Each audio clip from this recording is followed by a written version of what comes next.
Once upon a time, in a quiet little cottage, nestled beside a beautiful garden, lived a good woman who dearly wished for a child.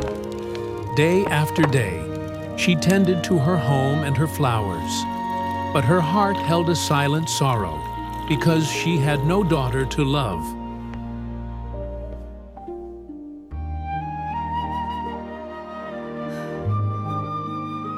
One day, her longing was so great that she sought out an old, wise woman who knew the secrets of the garden. Please, help me. The wise woman listened to her plea and smiled. I know what you seek, dear one. Come in. She handed the woman a single, special grain of barley. Not the ordinary kind that grows in the fields, but a magic seed. Plant this, the wise woman instructed, and wait with patience. Oh, thank you so much. The woman rushed home and planted the barley corn in a flower pot. Soon, a large, magnificent bloom sprouted. It was a flower like a tulip, but with petals of brilliant red and yellow. As the woman leaned close to admire it, the blossom burst open with a gentle pop. And there, sitting upon the green stamen in the heart of the flower, was a little girl. She was exquisitely beautiful, perfectly formed, yet no bigger than the woman's thumb. Filled with joy, the woman cried out and named her Thumbelina. Oh, my little girl, my Thumbelina. Thumbelina's life was a dream. She slept in a cradle made from a highly polished walnut shell, used soft violet leaves for a mattress, and was covered by a warm rose petal quilt. For her entertainment, her mother would float a tulip petal in a deep plate of water, and Thumbelina would row across it, singing with a tiny, silver-clear voice, using 2 white horsehairs for oars. But joy can be fleeting. One moonlit night, as Thumbelina lay fast asleep in her walnut shell, an enormous, ugly toad hopped in through the open window. "Coax, coax! What a delicate little wife for my son!" the toad croaked in a harsh voice. Without a second thought, the toad seized the walnut shell and hopped back down into the garden, making her way to the wide, dark marsh where she and her son lived. When Thumbelina awoke, she saw the wide, muddy water all around her, and the hideous toad's son staring at her, saying nothing but, "Coax! Coax!" Thumbelina wept inconsolably. How could she escape this terrifying fate? The little fish swimming beneath the lily pad took pity on the sweet crying maid. Knowing she was doomed to a miserable marriage, they began to nibble at the stalk of the leaf.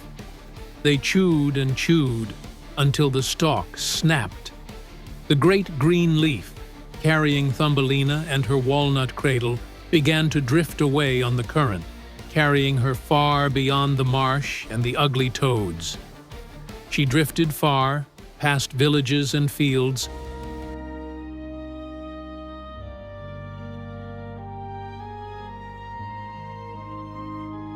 until a magnificent white butterfly saw her. Thumbelina, using her silken sash, "Please, beautiful friend, help me go faster," quickly tied the butterfly to the leaf, and the friendly creature pulled her faster down the stream and into a beautiful meadow. But high above, a dashing, boastful May beetle, cockchopper, was flying. He swooped down, grasped Thumbelina by her slender waist, and flew high up into a leafy linden tree. He was delighted with his prize, feeding her sweet flower nectar and showing off his pretty toy. However, he soon took her to meet his friends. The other May beetles, especially the lady beetles, looked at her with disgust. "Look at her," they buzzed. "She has only 2 spindly legs." She has no beautiful antennae. She is utterly different, and therefore ugly. The fickle beetle suddenly found her boring and dropped her from the tree. Poor Thumbelina landed gently on a soft white daisy. She was now truly alone, convinced that she must be the most wretched creature in the world. She wandered alone through the dense forest all summer, but when winter arrived, the chill was a terrible enemy. A single snowflake was like a huge mountain of ice to her. Shivering and weak, she stumbled upon the deep underground burrow of an old field mouse. The mouse, a proper and practical woman, took pity on Thumbelina's plight. Poor little thing. Come inside, child. You'll freeze out here. She gave her shelter, food, and a warm corner. But in return, Thumbelina had to keep the house perfectly tidy and tell the mouse charming stories. The field mouse soon introduced Thumbelina to her neighbor, the wealthy yet dreadfully dreary mole. He lived in an immense network of deep, dark tunnels, hated the light of the sun, and owned so much corn he could feed a whole province. "My dear little maid, you must marry the mole. He is rich, and his house is a palace of earth. You will be set for life." Thumbelina hated the idea. To live forever underground, never to see the sun, the blue sky, or the beautiful flowers, was a fate worse than any kidnapping. One day, while the mole showed them a grand new tunnel, they came upon a small, stiff body, covered in mud and moss. The mole gave it a dismissive nudge, saying, "Poor, useless thing. Why should anyone care for a creature that only sings and flies?" That night, she secretly crept back to the spot, covering the swallow's body with soft hay.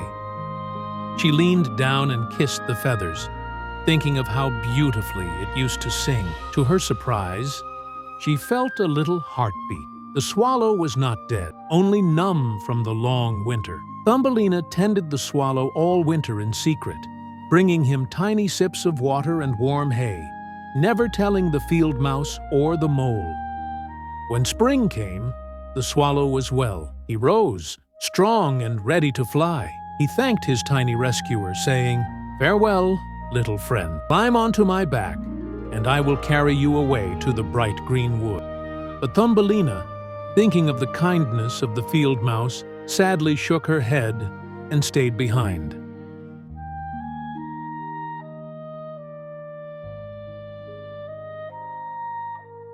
The wedding day to the mole arrived. The field mouse forced Thumbelina to weave her wedding dress and prepare for a life of darkness. Desperate and weeping, Thumbelina slipped outside for one last look at the golden sun. One last look. Suddenly, she heard a familiar tweet. Tweet. It was the swallow, her dear friend. Thumbelina cried out her sorrow. Oh, my friend! I am to marry the dreary mole and live in darkness forever! Don't you fret, little one. Climb onto my back at once. We shall fly far away from this grim world. This time, she did not hesitate. Thumbelina climbed onto his broadest feather, and the swallow flew high into the sky.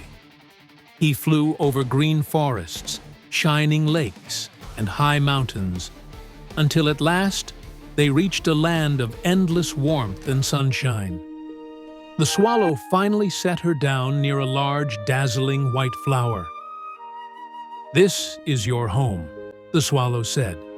"It is warmer here than anywhere else, and the fields are full of such flowers." In the very center of the large white bloom, a tiny, bright creature was seated. He was a perfect gentleman, gentle and handsome, with a crown of gold and a pair of shimmering wings. He was the king of the flower fairies. The king looked at Thumbelina, and she looked at him, and they fell in love instantly. He was exactly her size. Perfectly formed, the king offered her his hand, saying, "Will you be my bride, my queen, and rule with me over the fields of flowers?" Yes. Oh, yes. As a wedding gift, the fairies gave her a pair of delicate crystal wings so she could fly from flower to flower. And because her name, Thumbelina, was so plain, they gave her a new name of beauty, Maya. And so, Maya found her true home, her true love, always remembering the kindness of the swallow who had saved her from the darkness.